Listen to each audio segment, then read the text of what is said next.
a lackluster season opening day for the Giants. One of the worst lineups I've seen on opening day from the Giants. Logan Webb strikes out 12, but he gets a loss. Garrett Cole strikes out 11. Believe 8 of the first 9 outs for the Giants were all strikeouts. They couldn't hit the ball. They get shut out 5-0. But we're not going to go crazy over game number 1 of 62. What's up, Shasky? Good morning, Bonte. No, we're not going to go crazy over game 1. But there are some things that, obviously we kind of have highlighted, heading into the season that are rearing their ugly head. You talked about the lineup. I mean, Monte, this is one of my biggest problems with this era of baseball. There's just too many strikeouts. Just way too many strikeouts. The ball needs to be in play. And what ends up happening, whether it's Garrett Cole, whether it's Logan Webb, when you're throwing the amount of pitches to accumulate a ton of strikeouts, you're out of the game too quick, Right. Garrett Cole, by the way, I mean, I know he's had his playoff failures. He's a stud. Like, to be a Yankee starter 4 years in a row on opening day, maybe not out here on the West Coast, that doesn't mean a lot. But to me, I'm like, that puts him in rarefied air. It's like him, Whitey Ford, it's a handful of guys. And when you watch him dominate like he did yesterday, I get why he got $300 million. I'm not the biggest Cole fan. I'm not going to lie to you. Why is that? Because of those big moments. When you get paid that amount of money and you're expected to perform in the big spots for the New York Yankees, you have to perform in those big spots. And, when he goes to Fenway Park, Boston just seems to knock him around. When he plays Toronto, they seem to knock him around at times. And that one big inning always derails him. But yesterday, he had it on. I mean, he came in there just mowing down the Giants. Ask Jock Peterson, who struck out 3 times in 3 at-bats. Ask Michael Conforto, who struck out 2 times in 4 at-bats. Ask Mike Yastrzemski, who struck out in 2 at-bats. I mean, it was just – they couldn't even get the bat on the ball yesterday. I mean, the Giants ended up with 4 hits on opening day. And, I'm looking around the league, and I'm seeing all these young studs playing. It was an exciting day in baseball. I know. And I'm just thinking, here's my biggest issue with yesterday with the Giants. They were picked to play the New York Yankees in the baseball opener in front of everybody. ESPN, New York City, the nation. You were picked to go against the New York Yankees, the Giants. And that means something to go to New York City to the Bronx and play in that game. And that's what you trotted out. Like, to me, that's the equivalent of the 49ers opening up on a Thursday night against the defending Super Bowl champ. That's the equivalent of the Warriors hosting a Christmas Day game. The play in that game on ESPN, there's a pride factor there, and that's what you trot out. You couldn't give me Casey Schmidt at Yankee Stadium to prove himself and give him that platform and show the nation that, hey, I'm the next young stud that's going to be playing for the Giants. That, to me, was disheartening. Well, I'm with you on that. Like, the lineup doesn't have a lot of punch to it, and it doesn't have a lot of name appeal. And then you look at it, and they're all old. Like, Bonte, it's a very old roster. And so as you survey the landscape, and I've got a little segment, 3 Up, 3 Down, that I do want to run past you at some point. You guys tell me when. Just some of my takeaways, my overreactions, if you will, from day one. Bonte, as you look across the diamond and the shortstop, as the team is trying to compete, the shortstop for the Yankees, Volpe, is 21 years old. 21 years old. I looked at the St. Louis game. I'm watching Jordan Walker at 20 years old get his first Major League base hit. I'm looking at the Oakland A's, and they've got a lineup of guys that are younger. Hey, you know what? The A's have a fun lineup. They have a fun lineup, and the way they were running on I watched that entire game against Shohei Ohtani. They were running on the base pass, hitting runs, going from second to home, first to third. I mean, that was a very well-played game by the $35 million Oakland A's. Give them credit. I agree with you. And someone's going to find the new money ball, the new data, and maybe base running is one of those things. But I'm looking at the Toronto game against St. Louis. Is that a World Series preview? I don't know. We'll get to that. But, like, you're seeing so much young talent. Bo Bichette, Vladimir Guerrero. Then let's look at the Reds. Hunter Green versus O'Neal Cruz with the Pirates. It seems like to me, as Sandy Alcantara, who's under 26 years old, it seems like to me, as you survey the land of baseball, every team is putting out their young players. And then I look at the Giants lineup, and they're pinch hitting for their number 5 hitter 2 at-bats into the season. That's sad, man. That's sad. And the A's, like, the way they beat up the Giants in that spring training tune-up, the final game, I'm looking at the Oakland A's. I'm saying, man, they put the bat like Aguilar wearing that number 99. Yeah. Langeliers is a nice little player. Their pitching staff and rotation looked good yesterday. I mean, I know it's just one game, but you can see the style of play where Mark Kotsay had them in action. Mm-hmm. Hey, we need to try to steal games here. Totally we're going to play hard out here in the AOS. We don't have a lot of talent, but we're going to try to steal baseball games. The Giants couldn't even get on the base pass. You tried out that boring lineup, and you're pinch hitting your 5-hitter on the opening day at Yankee Stadium to open the Major League Baseball. Like I'm watching Astros White Sox. Hard, fun game. Yeah. Guardians Mariners. I mean, Dodgers, Diamondbacks are going hard. Will Smith goes 3 for 4. I mean, you're looking around the league, and you look at Colorado still won in San Diego and beat up on the Padres and Blake Snell, and that's what the Giants trotted out there. That was just sad. Our team on the opening, like that's, again, to me, that's the equivalent to the Warriors hosting the Cavaliers. Well, maybe not the Cavaliers, but hosting the Christmas Day game against the Memphis Grizzlies. The Niners opening up against Philadelphia at Lincoln Financial Field. That's the equivalent to it, and that's what we trotted out there, and that didn't give a lot of fan base hope, especially after the comments Larry Bear has made, the comments that Farhan Zaidi has made. So it's just one game, but it's at Yankee Stadium, and you get blanked and you have 4 hits. 4 hits. Casey Smith could do better.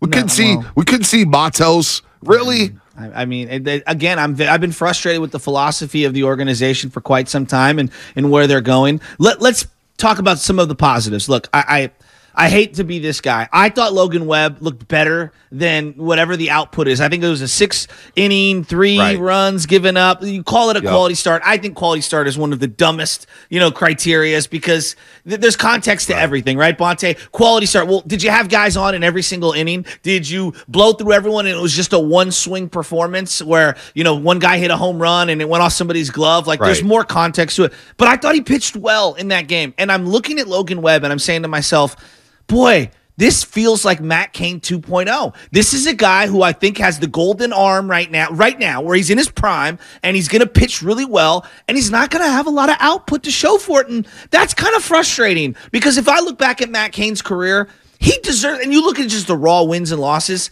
boy, he deserved like 50 more wins, right? Like maybe I'm just rounding the numbers up, but like I look at his career and his baseball reference page doesn't reflect how good of a baseball player he was because they didn't complimentarily add run support. They didn't give this guy defense behind him, and I feel like I'm watching the same thing happen with a young Logan Webb, and I do feel for him. Well, 6 innings, 4 hits, 4 runs, 2 walks, 12 Ks, and of course, the big knock was this play right here in the bottom of the first inning.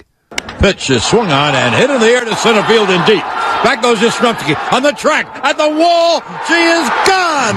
Unbelievable. Aaron Judge in his first at-bat of the year hits a home run to dead center. It is a Judgian blast. All rise. Here comes the Judge. By the way, here comes John Sterling at 8:30 this morning on the Morning Roast. John Sterling, the longtime voice of the New York Yankees, will join us at 8:30 to talk about that home run and some of the rule changes in baseball and what the Yankees look like this year.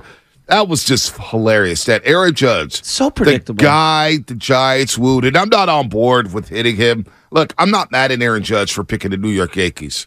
If I'm Aaron Judge and I'm in that other clubhouse and I'm looking across the way and I'm seeing what the Giants are presenting out there, I don't blame Aaron Judge for staying with the New York Yankees. And this is why I thought the Giants, when they were courting Aaron Judge, and they started off solo with, $300 million?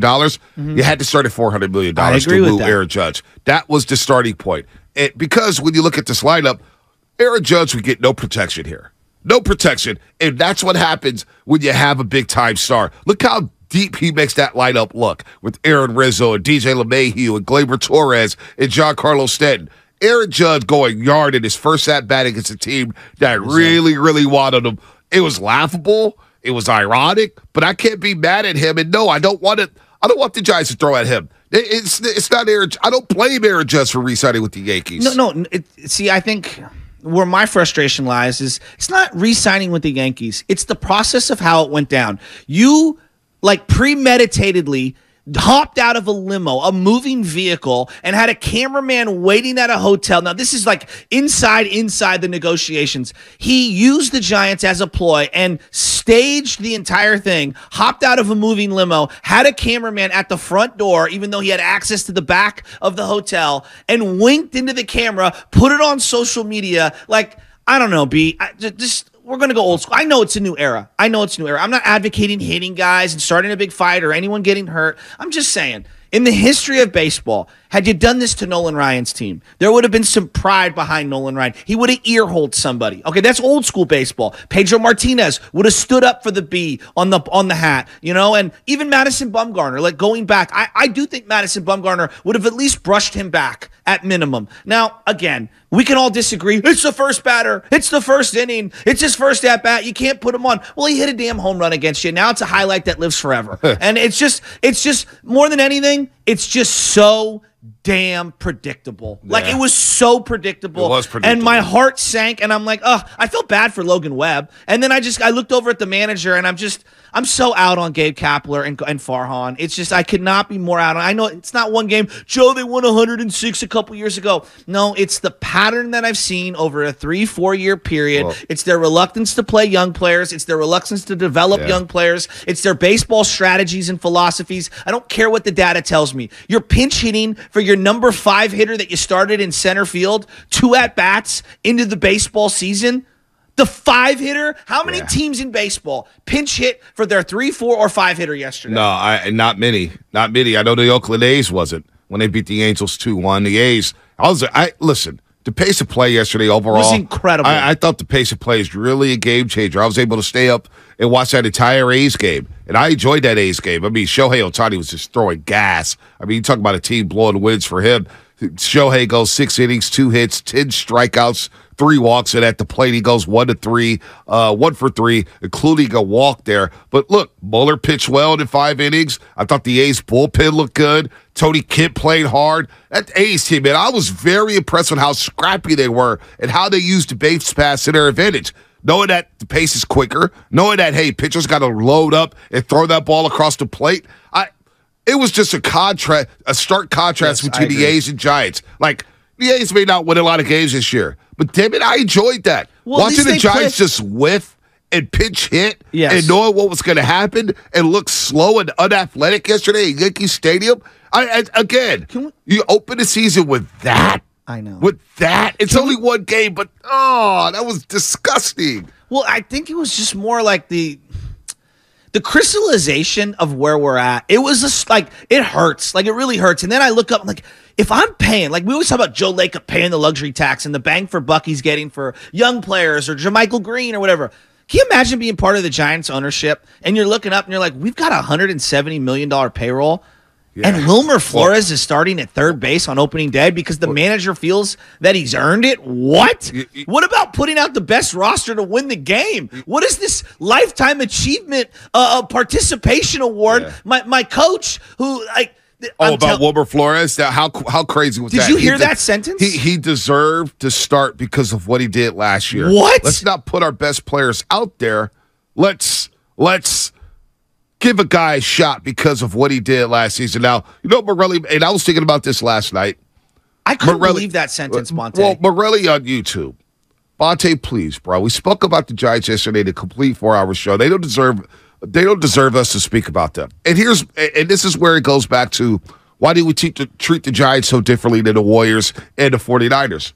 When the Warriors stunk for all those years, this market ignored the Warriors. Yeah. They were on the back page of the Sporting Green, the back page of the Bay Area News Group. They were on the back page of the Oakland Tribune. Nobody talked about them. The secondary version of the radio station. Yeah, they didn't even get talked about. I agree. When the A's stink, we don't talk about them. When the Niners stink, we barely mention them. I think the best way to navigate with the Giants, and I'm sorry, until you do something, you don't deserve airtime. You don't deserve attention. You deserve to be treated like the minor league team that you trot out every single day. I'm sorry. With the major league payroll. I'm sorry. I'm not going to spend 4 hours a day talking about these guys. They don't deserve that attention. Farhan's basically told you all why he can't sign free agents. He's made that excuse. They failed the physical of Carlos Correa and made a mockery out of themselves. All right? Larry Baer last week discussing the Giants saying that, hey, the light bulb went off. Hey, we do have a Ross Stripling. We do have this guy. And it's like, wait, what? We have what? So my thing is, moving forward, they don't deserve all this airtime. They really don't. Think about this. Like we could talk about that lineup yesterday and how kind of putrid it was. They're handing the ball to Alex Cobb tomorrow as their number 2. That's embarrassing. I'm and all these people that tell me that they have deep pitching. Like, let's have a serious. How many teams would have Alex Cobb as one of their top 4 pitchers in baseball? I mean, we are handing him the ball as the number 2 to start off a season. I'm telling you, man. Bonte. My heart was hurting yesterday. I like screaming and yelling about the Giants. I'm not wasting that energy on this team. Well, it makes me sad because Bonte, you know why it makes me sad? Is because they brought so much joy, and I had such a deep-rooted connection to them, my community. They felt like one. I have never felt more distant from the Giants in terms of the connection to the players, the organization, their status amongst the community. Like, and it really hurts me. Like, the way when the Niners were irrelevant, it hurt me. I'm being real, B. It really hurt me. You know, it really did. And I think for a lot of people, when the Warriors were irrelevant, it hurt them too, because it's the one team that unites the entire Bay Area. And I look at the Giants and I'm like, what I'm watching hurts me to my soul, because this is an organization that I love with all my heart, and I feel like the team that they're putting out on the field doesn't love me back. You better get out your emotions. I know. Because I'm going to separate the emotions from what they really are. And taking my emotions out, they're just not a good baseball team. No. They're boring. They're losers right now. They've been losing a lot of games. The front office has done nothing to just inspire this fan base. Like, there's a lot of people who reach out to me, and this is what hit me in my card. What do you mean? Like, the fan base is just so down. Like, Harry Bearson.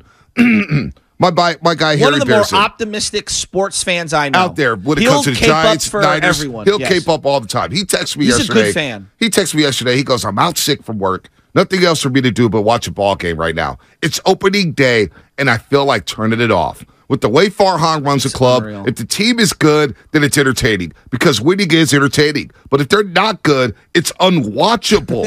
The fans aren't invested in any of the players because the team isn't really invested in any of the players. Exactly. Then you layer on top of that the fact that baseball sucks in general right now. Now, I don't agree with that one. Just not enough balls in play, period. He's right about that. Balls need to be in play. That's my number one takeaway when I watched baseball yesterday, is that this era of launch angle is terrible. It's terrible for the game. Like, pace to play all this. I am praying that this next generation in wave, because of the shift rules, because of the pitch clock, contact gets brought back into the game. We need more Wade Boggses and Tony Gwynns and Ichiro. Those guys are outliers, but I'm saying guys that put the ball in play. In 2004, Bonte, we had 40-something guys hit over 300. All right? 40-something guys. Last year, I believe it was 9? Yeah, Nine guys hit 300? If that. Right? And and those guys are outliers. I want to see the ball put in play. It was the lowest league-wide batting average since the 60s. Yeah, so I need to see that improved. And I truly believe this. The skill level of the young guys, the Volpes, the Jordan Walkers, the Bo Bichette's, all these guys you're seeing around baseball, they're complete ball players. And that, to me, is most fun. Did you see Volpe make that play in the hole? That kid's going to be he's 5'10", 5'11".